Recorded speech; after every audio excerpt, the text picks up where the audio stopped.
नमस्कार,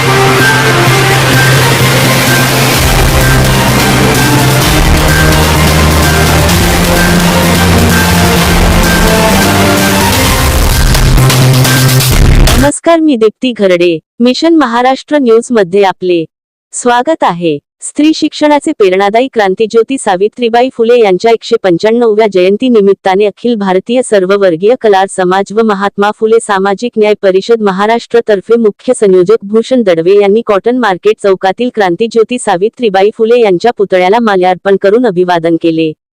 फुले दाम्पत्याला मरणोत्तर संयुक्तपणे भारतरत्न पुरस्कार देण्यात यावे या मागणीसाठी शासनाविरुद्ध जोरदार नारे निर्देशने करून धरणे आंदोलन करण्यात आले.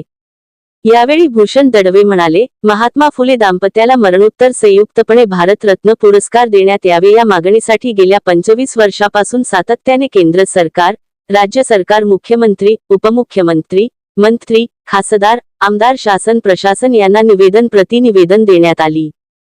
परंतु शासन प्रशासन महात्मा फुले दाम्पत्याला मरणोत्तर भारतरत्न पुरस्कार देण्यास उदासीनता व टाळाटाळ करीत असल्याने आज क्रांतीज्योती सावित्रीबाई फुले यांच्या जयंती निमित्ताने शासनाविरुद्ध जोरदार नारे निर्देशने करून धरणे आंदोलन करण्यात आले. जानेवारी महिन्यापर्यंत शासनाने फुले दाम्पत्याला मरणोत्तर भारतरत्न पुरस्कार द्यावे, अन्यथा आमरण उपोषण करून उच्च न्यायालयात याचिका दाखल करणार असल्याचेही दडवे यांनी सांगितले. या धरणे आंदोलनात मंदा वैरागडे, अनिल मेश्राम, राम कावळकर, वंदना टिमणे यांच्यासह अनेक कार्यकर्ते मोठ्या संख्येने उपस्थित होते. फुले सामाजिक न्याय परिषदेचा मुख्य संयोजक महाराष्ट्राचा, त्याचप्रमाणे अध्यक्ष अखिल भारतीय सर्ववर्गीय कला समाजाचा, त्याचप्रमाणे महाराष्ट्र राज्य डॉक्टर बाबासाहेब समाजभूषण संघ जे महाराष्ट्राचा त्याच्या सरचिटणीस आहे आणि राष्ट्रीय ओबीसी मुक्ती मोर्चा जे महाराष्ट्राचे संयोजक आहे आणि माजी उपाध्यक्ष भाजपा नागपूर शहर व डॉक्टर बाबासाहेब आंबेडकर समाजभूषण पुरस्कार ती आहे. आपला सांगू इच्छितो की आज ज्ञानज्योती क्रांतीज्योती सावित्रीबाई फुले यांची 195वी जयंती आहे.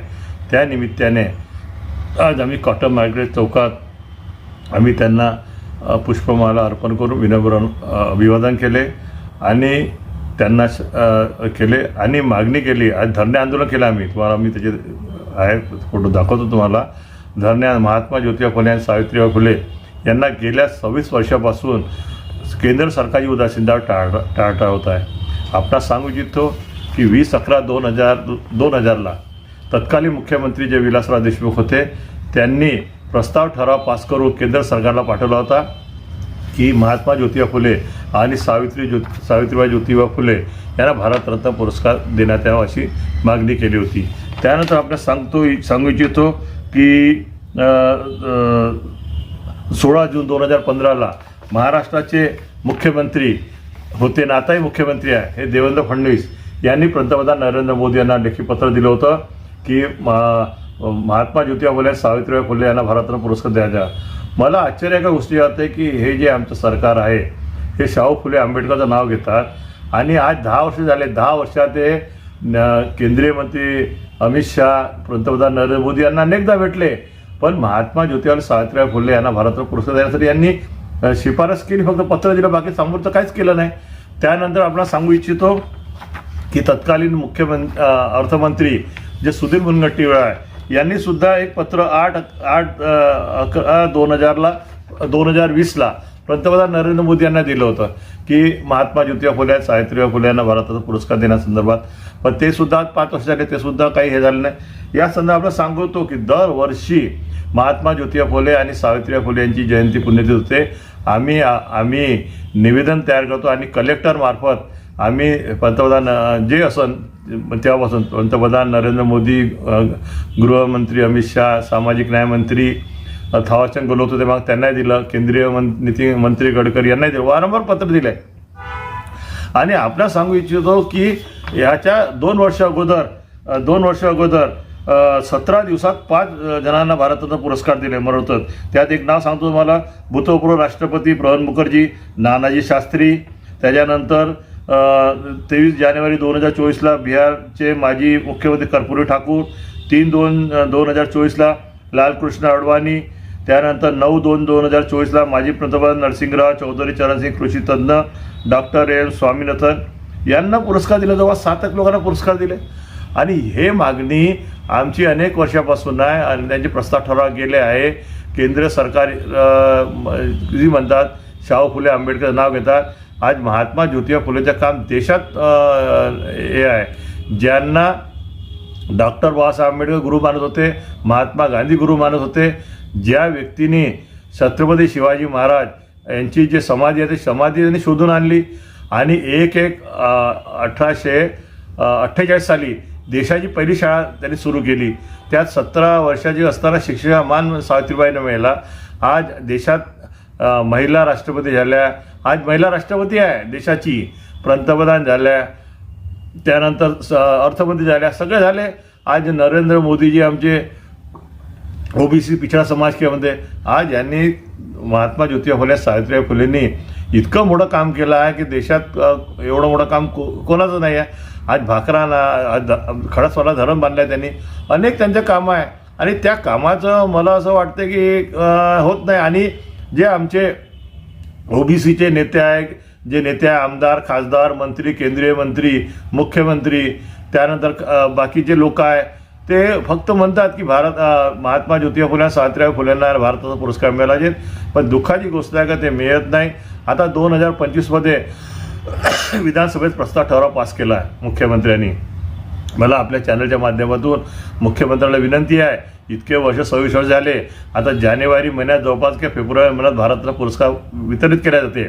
तर माझी आपल्या चॅनलच्या माध्यमातून विनंती आहे, त्यांना मागणी आहे की भारताचा पुरस्कार आता ह्या 2026मध्ये देण्यात यावा. आणि त्यांचे जे वंशज आहे नीता रमाकांत फुले जे पुण्याला राहतात, तुम्हाला सांगू इच्छितो की 2011मध्ये महात्मा ज्योतिबा फुलेचे वंशज कोण आहे कोणाला माहीत नव्हतं. मी त्यांना नागपुरात आणलं, आंदोलन केलं आज 14 वर्ष पहिले, आणि त्या 3 लोकांना नोकऱ्या लागल्या. म्हणण्याचं तत्व माझं हेच आहे की तुम्ही निवडणूक आल्यामध्ये शाहू फुले आंबेडकर नाव घेता, निवडणूक संपल्यामध्ये शाहू फुले आंबेडकर विसरून जाता. हे कितपत योग्य याचा विचार करावा. आणि मी आपल्या माझ्या चॅनलच्या माध्यमातून सांगतो, केंद्रीय आपलं पंतप्रधान नरेंद्र मोदी, गृहमंत्री अमित शहा, त्यानंतर सामाजिक न्यायमंत्री आणि जे संबंधित मंत्री आहे त्यांनी ह्या 2 महिन्यात निर्णय घ्यावा. अन्यथा निर्णय घेतला नाही तर मी हायकोर्टात जनहित त्याच्यावर दाखल करीन. कारण मी एक लिमिट आहे कोणत्याही गोष्टीची. 26 वर्ष जर एका गोष्टी लागत असेल तर कितपर्यंत अन्याय सहन करायचा. आणि माझ्या ओबीसीच्या ओबीसी बांधवांना सांगतो, आपण तरी जागृत व्हा. नुसतं बोलण्याने होत नाही का बा शाहू फुले निवडणूक आल्या म्हणजे शाहू फुले आंबेडकरच्या फोटोला हार टाका, महात्मा फुलेच्या फोटोला हार टाका, सावित्रीबाई फुलेच्या फोटोला हार टाका, नंतर निवडणुका झाल्या का विसरून जातात. हे कोटपर्यंत चालणार आहे. त्याचा गंभीरतेने विचार करावा. आणि पंतप्रधान आज आता तुम्हाला सांगू इच्छितो आपल्या चॅनलला, आज माझं निवेदन तयार होतं, माझं निवेदन आहे. पण आज शनिवार असल्यामुळे, आज चौथा आपला शनिवार असल्यामुळे बंद आहे राहते गव्हर्नमेंट ऑफिस. म्हणून आम्ही सोमवारी कलेक्टरला कलेक्टरच्या थ्रू आणि विभागीय आयुक्ताच्या थ्रू निवेदन पाठवणार. पंतप्रधान नरेंद्र मोदी, गृहमंत्री अमित शहा आणि स्पीड पोस्टने पाठवणारा.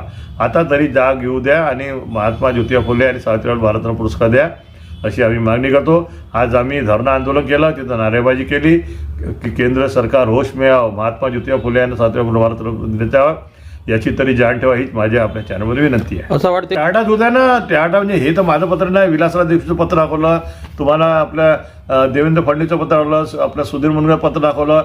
याच्यामध्ये 2019मध्ये ओबीसीचं जे संमेलन होतं तेव्हा सुद्धा या मुख्यमंत्र्यांनी घोषणा केली होती की बा भारतरत्न पुरस्कार दिला पाहिजे. हे घोषणा करून होत नाही ना, घोषणामध्ये अंमलबजावणी केली पाहिजे ना, त्याचा GR काढला पाहिजे, त्यांना सन्मान केला पाहिजे ना. आता ज्या लोकांनी मरणोत्तर पुरस्काराची मागणी नाही केली पण त्या राज्यात निवडणुका होत्या म्हणून त्यांनी भारतरत्न पुरस्कार दिला. आता मी तुम्हाला नाव सांगितले, उपरोक्त नाव सांगले, त्याच्यापेक्षा किती पटीनं हे नाव मोठं आहे ना महात्मा ज्योतिबा फुले आणि सावित्रीबाई फुलेचं. ज्यांना डॉक्टर बाबासाहेब भारतीय संविधान घटने शिल्पकार ते त्यांना गुरु मानत होते, राष्ट्रपिता महात्माने गुरु मानत होते. ज्या शिवाजी महाराजाचं राज्य महाराष्ट्रात आहे ते शिवाजी महाराज समाधी शोधून आणली, ज्यांनी देशाची पहिली शाळा काढली, अशा व्यक्तीचं महान कार्य आणखी कोणतं महान कार्य पाहिजे. टाळटाळ करताय ना. म्हणजे आपण हायकोर्टात जाणार. मी हायकोर्टात जाणार, मी आज ठरवलं आहे. आणि तुम्हाला सांगतो माझा स्वभाव असा आहे, मी हायकोर्ट आणि मी जे काम हातात घेतलं तुम्हाला सांगतो, दीक्षाभूमीचे काम हातात घेतलं ते पुन्हा लढलो, ते दीक्षाभूमी दर्जा मिळाला, दीक्षाभूमी डाक तिकीट निघाली, गणेशपती टेक्ससाठी वाढलं त्यांनाही मिळालं 13 वर्ष, संघभूमीलाही मिळाला, भंडारा रोडसाठी खूप वर्ष सहयोग मांडलो, त्याला हायकोर्टात गेलो, पिटिशन दाखल केलं, ते झालं. आणि माझी आपल्या चॅनलमध्ये त्याची वेळ येऊ देऊ नका, तशी जर वेळ आली तर मी हायकोर्टात जनहितेच्या दाखल केली. मी माझा व्यक्तिगत हे नाही का बा तुम्ही का करत नाही म्हणून वेळ पडली केंद्र सरकारच्या सामाजिक न्याय विभागाच्या विरोधात मला जर हायकोर्टात जर जनयाचिका दाखल करण्यात पडलं त्याच्या कारण प्रधानमंत्री कार्ड मला पत्र आलं आहे का? माझं पत्र आहे असं नाही का मी नुसतं हायकोर्टात जाईन तसं हे नाही का काही करीन. मला याचे पत्र आलं ऑलरेडी, विभागीय आयुक्त चालला आहे, त्यानंतर ऑफिस ऑफ द हे म्हणजे याचे पत्र आलं आहे, सेक्रेटरी लोकांचे पत्र आले आहे. तर हे पत्र 2018चे आहे, म्हणजे आता किती वर्ष वाट पाहिजे हा प्रश्न आहे ना. शेवटी मी हायकोर्टात जाऊन जनहित दाखल करीन आणि न्याय मिळवून देण्याचा प्रयत्न करीन. तर माझी आपल्या चॅनलच्या माध्यमातून जितकी विनंती आहे, आमदार, खासदार, केंद्रीय मंत्री, मुख्यमंत्री, जे ओबीसीचं आहेत किंवा ओबीसीला मानणारे लोक जे प्रकाश आंबेडकर म्हणा, जे सगळे लोक जे आहे यांनी सुद्धा या प्रश्नाचा आवाज उचलला. मागे ते सुळे जे खासदार आहेत त्यांनी आवाज उचलला, नंतर यांचा आवाज कुठे दबला ते माहीत नाही. आणि आमचे मुख्यमंत्री जे आहे देवेंद्र फडणवीस हे तर शाहू फुले आंबेडकरचं नाव घेतात आणि ओबीसीचे कैवारी समजतात. तर ओबीसीचे कैवारी जर आहे तर मग महात्मा फुले, सावित्रीबाई फुले भारतरत्न पुरस्कारासाठी ते जर त्यांनी पत्र दिलं आहे, त्यांनी त्याचा उलगडा केला आणि नरेंद्र मोदी आणि अमित शहाला म्हटलं, त्याच्या सगळ्याच गोष्टी मानते ते आपले नरेंद्र मोदी आणि अमित शहा. तर हे लहानशी गोष्ट आणि त्यांच्या हिताचीच आहे, त्यांचंच नाव होईल. तर ते त्यासाठी त्यांनी प्रयत्न करायची मी तुमच्या चॅनलवरून विनंती करतो. त्याचप्रमाणे एकनाथ शिंदे उपमुख्यमंत्री आहे, त्यांनासुद्धा विनंती करतो. त्याचप्रमाणे अजित पवार त्यांनासुद्धा विनंती करतो. केंद्रीय मंत्री नितीन गडकरी यांनासुद्धा विनंती करतो. आणखी जे आहे ते करून राहिलो, नाही तर मी हायकोर्टात जाणार.